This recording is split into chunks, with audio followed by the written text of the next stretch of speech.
It's the end of the day with Ray. Hello, my friends. Folks, I want to have a Thinking Out Loud Friday episode. You know, sometimes I think if I don't get out of my head what I'm thinking, I don't actually say it, that my head will explode. And I want to discuss some things today. I want to talk about the generations, young generation, old generation. We got a lot of transitioning going on.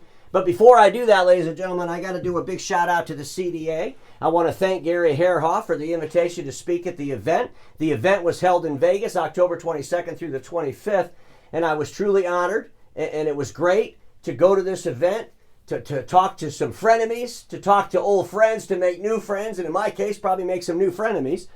But folks, I have to tell you, anytime you get an opportunity to collaborate with industry peers, you should do it, whether you agree or disagree with them, because it's usually somewhere between what you disagree with and what you agree with that you can find opportunities.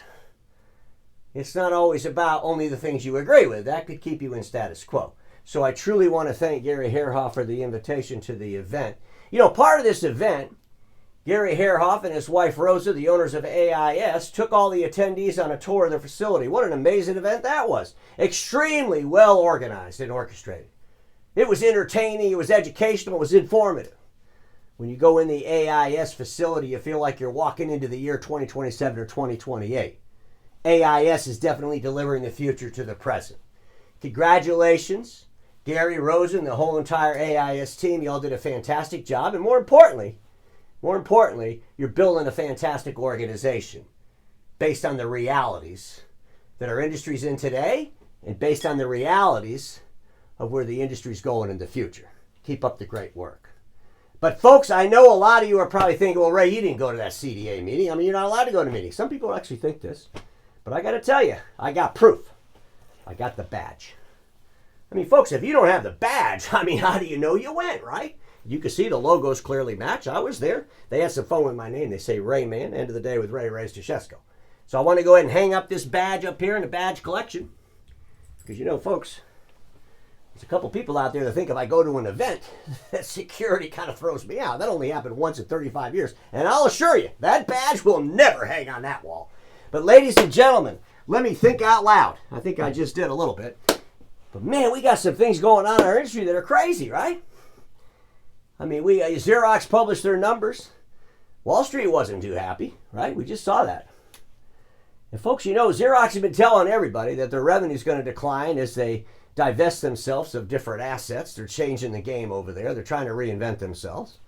You know, they did have a pretty big impairment charge. I'm going through their numbers. I'll do an episode next week.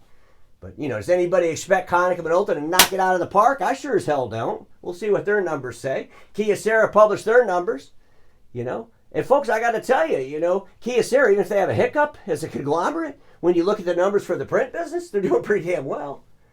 You know, Ricoh's going to publish their numbers. You expect any home runs? I sure as hell don't. We're seeing Ricoh, you know, still eliminating human capital. But, folks, we're going through a lot of challenges. And our industry has to be able to pay attention to these realities. But most importantly, our industry is so mature. It's been around forever. And we're going through another challenge. We're going through a new generation taking over. And folks, I got to tell you something. I'm excited about the new generation. You know, I think all of you would have to be completely stupid or naive not to know that impact networking is close to the end of the day with Ray's. They're close geographically, so I could go there. And I happen to be a good friend of Frank Kuko. And I love to go to that organization and look at all that young talent. It's truly inspiring. You know, I have to say, I was up there this week, and I told Frank, I said, hey, I need a cup of coffee. And look what he does. He brings me a cup of coffee in this gigantic cup. I mean, they don't do anything little at Impact Networking. I told Frank, I'll put that on the studio somewhere. But folks, we've got some young people in our industry.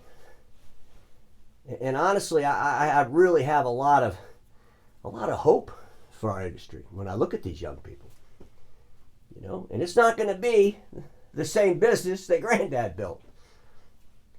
And I think the old folks have to get reminded sometimes that when the old folks were young, you know, there was old folks telling them or trying to hold them back or trying to take them in a different direction. But the younger generation, they're the ones that want to deliver the future to the present. It's usually the older generation that gets in the way and tells them to drag the past a little bit longer. Maybe because the older generation is insecure of their place in the future, and the younger generation can't wait to get to the future. But we are definitely going through a transition, a generational transition. You know, if you look at the technicians in our industry, and I've said this before, they're like 59, 60 years old. If you don't think we need innovation and changes in processes around servicing of print equipment, you're nuts. Because we're going to have a retirement apocalypse with our technicians. And I assure you, we got some executives in our industry that are way past retirement, that some of them even retire and then they come back. We can't retire.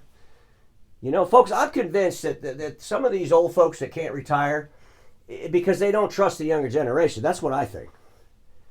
I mean, seriously. There's got to come a point when you say, okay, it's time for the next generation.